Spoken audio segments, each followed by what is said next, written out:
Offspring of the Beast, the children of Aleister Crowley.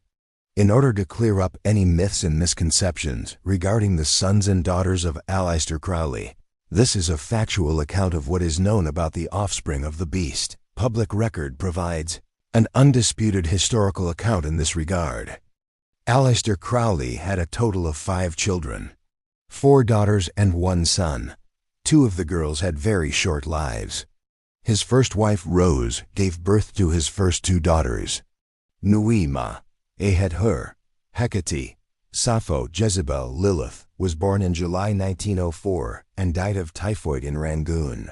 In the spring of 1906, his second daughter by Rose, named Lola Zaza, was born in 1906. Crowley divorced Rose in 1909, and Lola Zaza was raised by Rose's family, the Kellys. Lola was raised in a much more traditional atmosphere after this, and had no further interaction with Crowley. She died in 1990. Crowley's third daughter was named Anne Lee, nicknamed Poupe. Leah Herzig, who had been Crowley's Scarlet Woman, was her mother. She had a very short life and lived from February 1920 to October 14, 1920. Crowley's fourth daughter was born in November 26, 1920, and was born to him by Nanette Shumway, who was also residing with him at the Abbey of Thelema in Sheffield. This daughter was named Astarte Lulu Panthea. She had little contact with Crowley throughout her life and was raised by Nanette's sister Helene in the United States and died several years ago. Astarte Lulu's son Eric Mueller became a very accomplished jazz musician and has a successful music career in the U.S.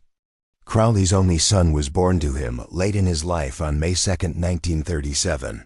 This child was named Randall Gare by his mother Patricia Deirdre McAlpine, but Crowley referred to him as Aleister Ataturk.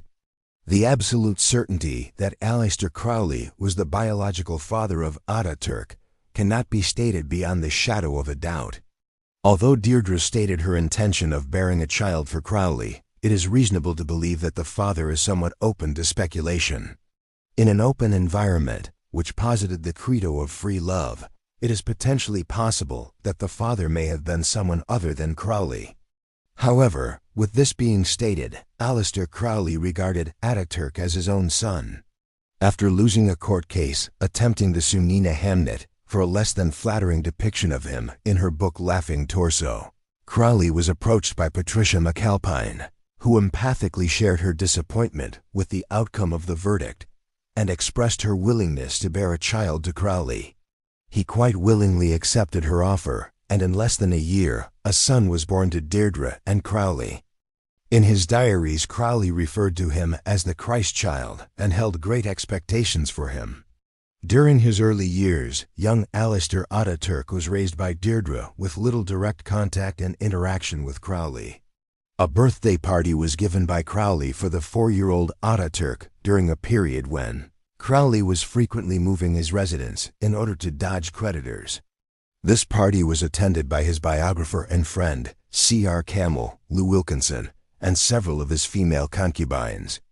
Although he wasn't in constant contact on a direct basis, Crowley was monitoring the progress and development of the young Ataturk. Deirdre and Ataturk moved to Yugoslavia to avoid the pressure faced by England from ever-increasingly powerful German armies. Soon after recovering from a serious bout of septicemia, Deirdre relocated with Ataturk to her grandmother's residence in Jerusalem in 1940. In 1947, Deirdre and Ataturk returned to London and had several visits with Crowley, which did a great deal to lift his spirits. A week after the visit, Crowley wrote his only published letter to Ataturk, which was a moral instruction meant to carry him through life and encapsulated his greatest wishes for his son. Upon being notified of Crowley's declining condition at the end of November 1947, Deirdre and Ataturk came to Netherwood to be by his side. He died the next day on December 1st of myocardial degeneration and chronic bronchitis. Ataturk and his mother were among the 15 attendants at Crowley's funeral and were joined by Gerald York, Lady Freda Harris, John Simmons, and Kenneth and Steffi Grant. A handwritten letter dated May 22, 1947, requested that the OTO should be concerned with the welfare of Ataturk, and a similar request was given to the executors of his will. On September 29, 1955, Ataturk boarded the Queen Mary to sail from England to the United States. Shortly thereafter he moved in with Karl Germer, the Grand Treasurer General of the OTO, who at the time was living in Hampton, New Jersey. At this point, Ataturk was described as being over 6 feet tall and a quite attractive lad with a very pronounced Scottish accent. As it was Karl's desire to live in a warmer climate, and in an attempt to explore the remains of what was the Agape Lodge, he chose to move to California and was accompanied by Ataturk and Germer's wife Sasha, although she separated from Karl and went to live alone in Las Vegas once they arrived. After living with several Thelemites who were members of the Agape Lodge, Karl and Ataturk soon moved in with Jean and Eero Sivonen, also Agape Lodge members. Life with the Sivanens gradually began to erode in part due to financial considerations and pressures of having the divergent personalities, all living under one roof. After Jean and Eero separated, Karl Germer was requested to find other living arrangements by Jean. Ataturk continued to live with Jean, who retained a serious concern for the welfare of Crowley's son. This sentiment was echoed by other fellow members of the now defunct Agape Lodge. Eventually, Ataturk and Jean became lovers, although there was quite a gulf in age between the two. Though at the time he was only 20, Ataturk had spoken the presence of Jean and Grady McMurtry of witnessing 3 comets which left him with stigmata marks, and interpreted this to Grady as being indicative that they should build a Thelemic temple. At this point, Ataturk entertained hopes of becoming Crowley's successor within the OTO.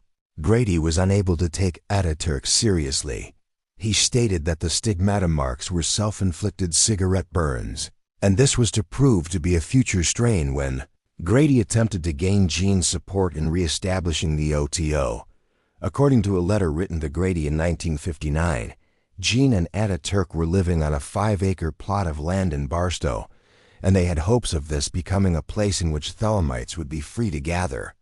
Depending upon which account you may go by, Ataturk was deported back to England in 1962 from either an incident whereupon he was accused of stealing a car, or else due to an unpaid medical bill that Karl Germer refused to assist him in paying. He settled back in England, living near his mother, and remained in contact with the OTO. He was regarded as an eccentric personality and was part of a crowd with decidedly bohemian sensibilities. He lived under the long shadow of Crowley, which he considered to be quite an esteemed privilege, but an extremely difficult name to live up to. Eventually he married and had a son, and seems to have subsisted upon a combination of the wages of a menial job combined with financial assistance from the OTO. Ataturk wasn't actively engaged in OTO politics, and appears not to have been involved with any magical work after this point.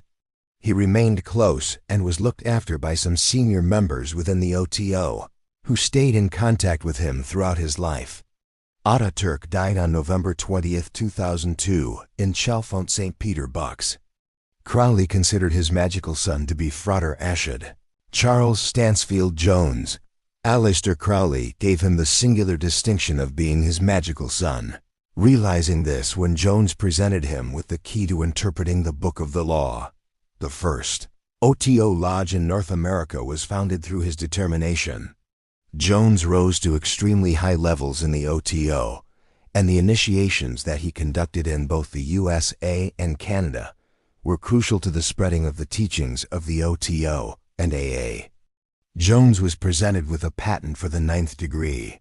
Jones took the magical name Parsifal upon entering the sanctuary of the Gnosis 9th degree.